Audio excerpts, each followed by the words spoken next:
You're listening to Good Fit, Poor Fit, a podcast that explores the interaction between people, design, and activity. Good Fit, Poor Fit is part of the Universal Design Project, a nonprofit organization with a vision for every community across the USA to have a surplus of homes and opportunities for social participation that are universally and financially accessible. Learn more at universaldesign.org.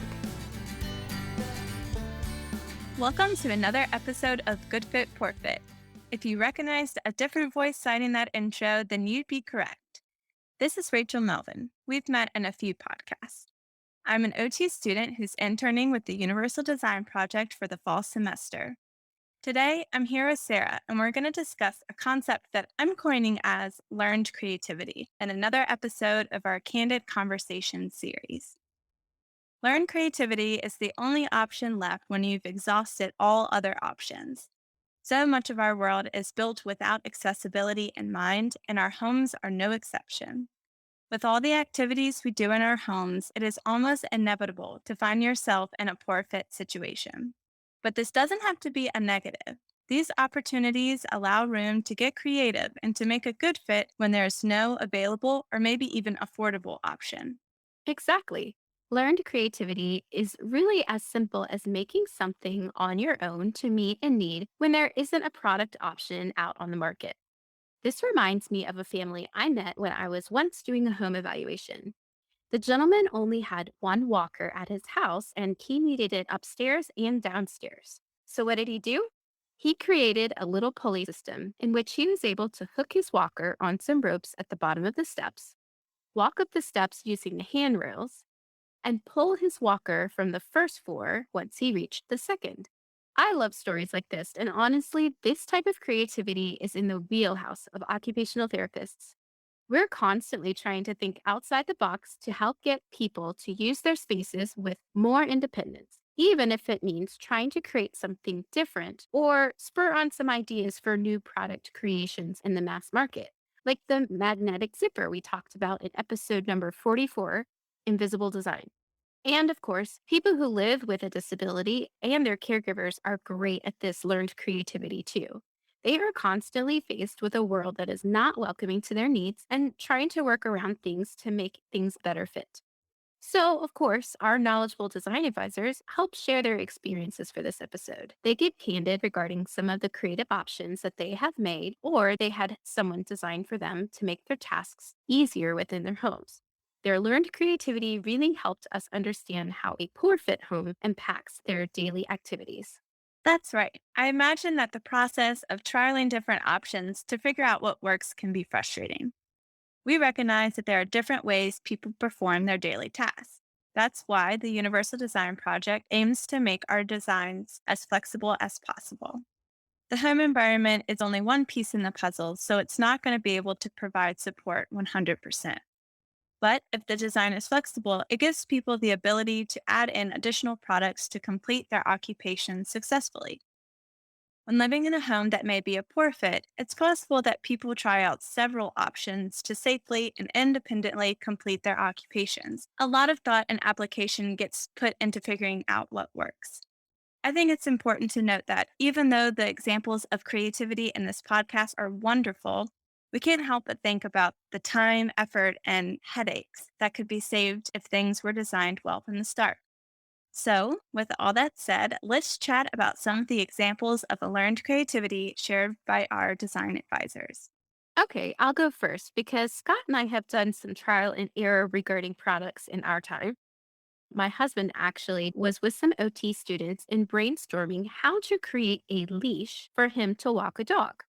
When he was using a manual chair, walking a dog was really difficult because when you're using a wheelchair, you need to have both hands available to push the chair. So, the typical way people hold a leash is in one hand. And if you hold a leash in one hand, that would only give you the availability to push a wheelchair with one hand, which doesn't work very well. He also doesn't have grip strength. So it was like he was kind of trying to hold on to the leash with his wrist. Another thing we thought about was maybe we could tie the leash onto the side or the front of his chair. But then he was afraid that the dog would pull his chair to one side, making it difficult to keep himself in control. So the creative OT students actually bought a bunch of different products and configured them in a way that could work well for him. We took two pieces of fabric and hooked it onto the back of his chair because he didn't want anything attached to his body because he was afraid the dog would pull him forward. We attached two pieces of pretty hefty loops onto the back of his chair. And then in front of him, we attached those two pieces of fabric to a carabiner to hold them together.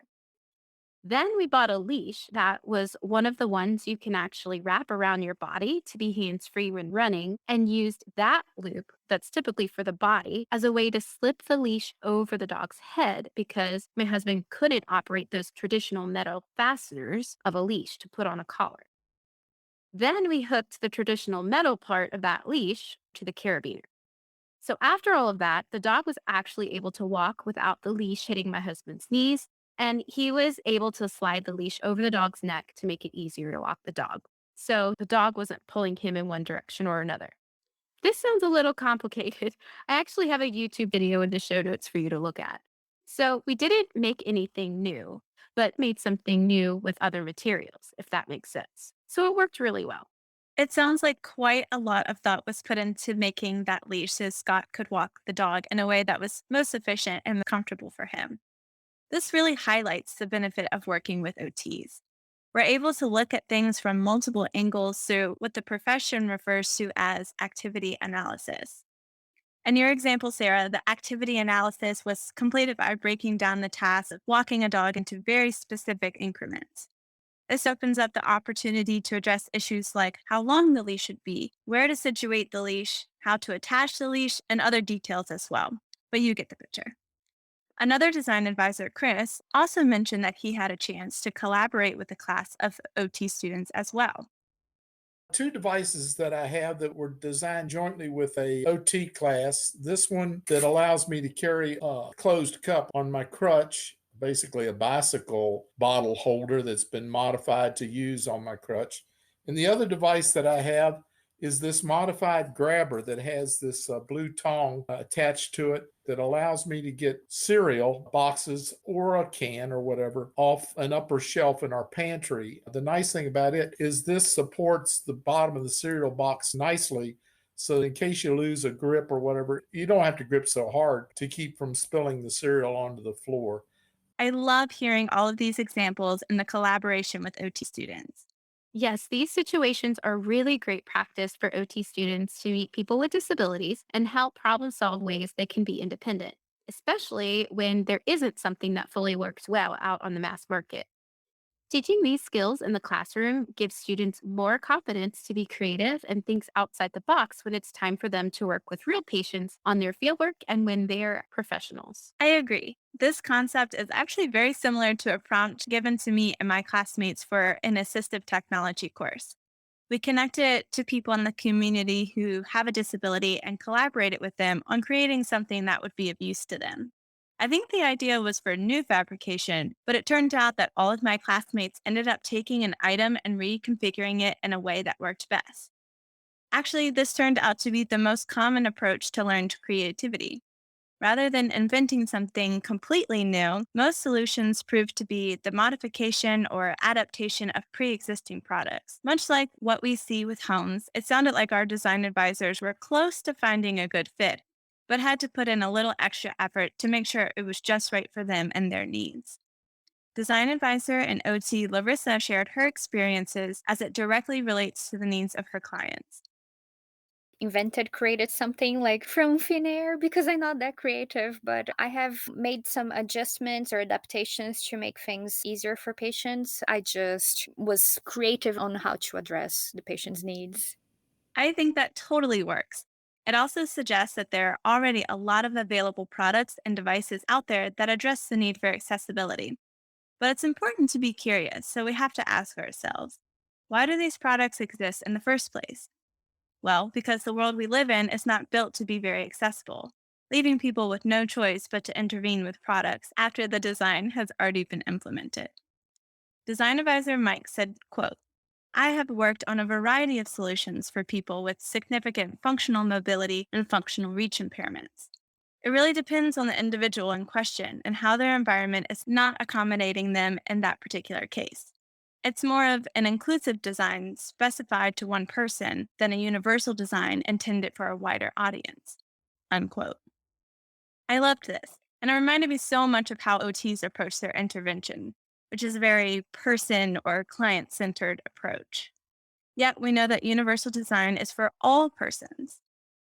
So, you make a really good point here about the difference between products that can be considered accessible for one person and their needs versus something that might be considered universal.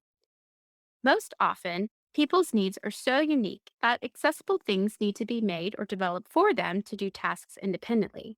But not all the time is that same creative contraption useful for others. We aren't saying that these accessible products are bad by any means, but they will be able to be used even better in spaces that are designed with universal design in mind. Oftentimes, it's even creating an accessible product to look normal and not medical, which can be a goal as well. Chow, one of our design advisors, mentioned that they have used soft conductive fabrics to easily mount big switches or buttons so clients can activate and use communication devices and computer games. This is more of an accessible feature for those that use them, but the look and feel of these devices can easily blend into the surroundings and not stick out to be viewed as specialized. After all, most people want something that looks appealing. Lindsay is another design advisor and shared with us a unique way in which she helped move her daughter with disabilities. They created a simple hammock harness to make it easier to carry and lift her. We actually considered a blanket with handles when my daughter was born to make it easier for my husband to pick her up when she was young. We also found that wearing her in a carrier was actually easy for my husband. I did a lot of baby wearing with my daughter when she was young, but the concept of carrying a child either in front or in back of your body is not a new one. It sounds like Lindsay was able to craft this hammock just for how it would work for their daughter. Thankfully, keeping a child safely strapped to your body or moving them from place to place is a fairly common task. Look for inspiration. These are great examples to showcase the definitions of accessible and universal.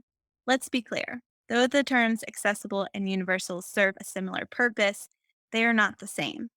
Despite universal design being a thing since the 1980s, there's still widespread confusion about it today, which we believe is largely due to people not fully understanding the depth of what it means. And because they sometimes get used interchangeably, people can get lost in what they really mean. So, in short, accessible often is for one person and their needs, and universal design is looking at everyone's needs and seeing how a lot of different people can use or even access the same information. That's right. Some of that confusion between these two terms has made it difficult for universal design to gain traction in various settings, and why figuring out how to design things for everyone can become tricky. Honestly, one of the hardest spaces to get the design right for everyone in the home is in the bathroom. We had many of our design advisors reply to our ask for help with this episode with examples from the bathroom that they figured out how to get creative in either increasing their comfort or independence. Larissa is an OT and one of our design advisors, and she shared some quick creative fixes that she did with some of her clients. I have this one lady who had a stroke and she was having a hard time using the bedside commode. She had one side that was very impaired and her affected side like really hurt just by touching the bedside commode. So I put some pool noodles on the bedside commode so it would be a little more plush and not hurt her. For another lady, she was having a hard time with the soap. The soap kept running away from her. So I just put together a little like soap on a string so that she would always have access. One of the things that I like here is that she's finding simple solutions to fix a problem. Soap on a rope is such a great idea. I've also seen people put a bar of soap in a pair of pantyhose and tie it onto a bar or part of the shower chair. So if the soap dropped, they could actually grab the pantyhose and still have access to soap. Another design advisor mentioned that they ended up modifying a shower chair from its original form to make the width right for the shower and then added more cushioning and a smoother seat to make it easier on the skin. I have to agree that most typical shower chairs out there aren't that comfortable. They are made of a hard plastic and are really difficult to sit on, especially if you're concerned about getting a sore when they're sitting too long in one place without proper cushioning. Rashika also mentioned that the swing of the shower door in her parents' bathroom wasn't ideal. Instead of an expensive shower renovation to change out the shower completely, she just changed the swing of the door. A quick and easy fix to make things more functional. Controlling water for the shower and tub is always a problem. In fact, we're working on a design in house, and this is one of the biggest things we're trying to solve. When you have showers that don't have a small curb, then you have to figure out how to keep the water inside. In addition, many people are dealing with tubs in their home, and the easiest option for those is a tub bench. This is a pro because it allows someone to sit on the side of the bench on the outside and lift their legs into the tub while seated. So much safer than stepping over the side of the tub. However, because the bench sits inside and outside of the tub, a shower curtain can't fully sit in the tub, which causes water to come out. Jana shared a great trick for helping out with that. She says, I buy clear plastic shower liners for my patients and cut slits in the bottom so they fit around extended tub benches to prevent water from splashing out of the tub into the floor. This idea came from working with my client in a personal care home. She wanted to use the bench her daughter bought her because of her knee pain and range of motion limitations she was having when getting into the tub, but didn't want to get water on the floor, which would have increased her risk for a fall. Jana knew there had to be a solution, and so she turned to Google. I'm actually going to share a YouTube video in the show notes that details the process step by step. Jana is hopeful that you will find some help in this. Her client was very pleased and grateful. Bathrooms really are a sore spot in a lot of American homes. Most tend to be a really tight space and offer little to no support in terms of accessibility. Design advisor and OT student Micaiah shared a very interesting approach she learned through an interview with an individual with a spinal cord injury. She said, quote, his bathroom was not wheelchair accessible, so he and his wife created a lift system on their back porch using car straps to lift him into their hot tub for bathing. Luckily, they had a home health OT who checked it over to make sure that it was going to be safe for the individual, but it was able to mimic a Hoyer lift. Unquote.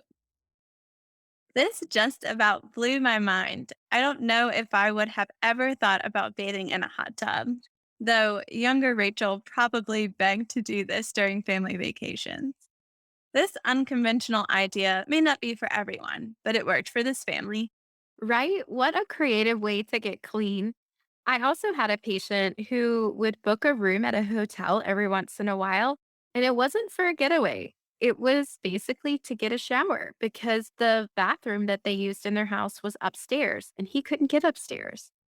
I've heard of others getting a gym membership because there was a shower there at the gym they could use. It's crazy the things that people have to do just to get themselves clean when their home isn't designed well. Rachel, I am loving all the examples of learned creativity here. But before we finish up, do you have anything else you'd like to add? Yeah, I actually wanted to end our podcast today with an awesome solution that design advisor Maria and her husband came up with for the exterior landing of their home. Maria shared that she felt frustrated holding all of her stuff and trying to lock and unlock their main entry door. So she asked her husband to make two shelves near the door to set her things down. She added that it was a simple fix that she uses just about every day. And apparently her delivery folks love it too. I just love how Maria and her husband were able to come up with something that turned out to be helpful not only for them, but people visiting their home. Sarah, what do you think? I think this is a perfect example of universal design and it's flexible in use for so many things. I've even heard of people putting their bag on it while they search for their keys. It's just really great. I agree, Sarah. Thanks for tuning in for another episode. And of course, I want to extend a big thank you to our team of design advisors for contributing to this episode. This was my first time interacting with this group, and I'm so appreciative of all the great feedback so we could provide this podcast. By sharing these examples of learned creativity, we're able to gain some more perspective into the sometimes inaccessible world we live in, and maybe some inspiration to address that issue. I hope you all leave this podcast feeling creative and empowered and ready to take on the week ahead. Thanks again and take care. Thanks for listening to Good Fit, Poor Fit. I'm your host, Sarah Pruitt, Program Director and Occupational Therapist at the Universal Design Project. Learn more about our work at universaldesign.org and find more episodes and links to subscribe at goodfitpoorfit.com. If you have questions or topics you'd like to discuss, email us at podcast@universaldesign.org. Thanks for fitting us into your day.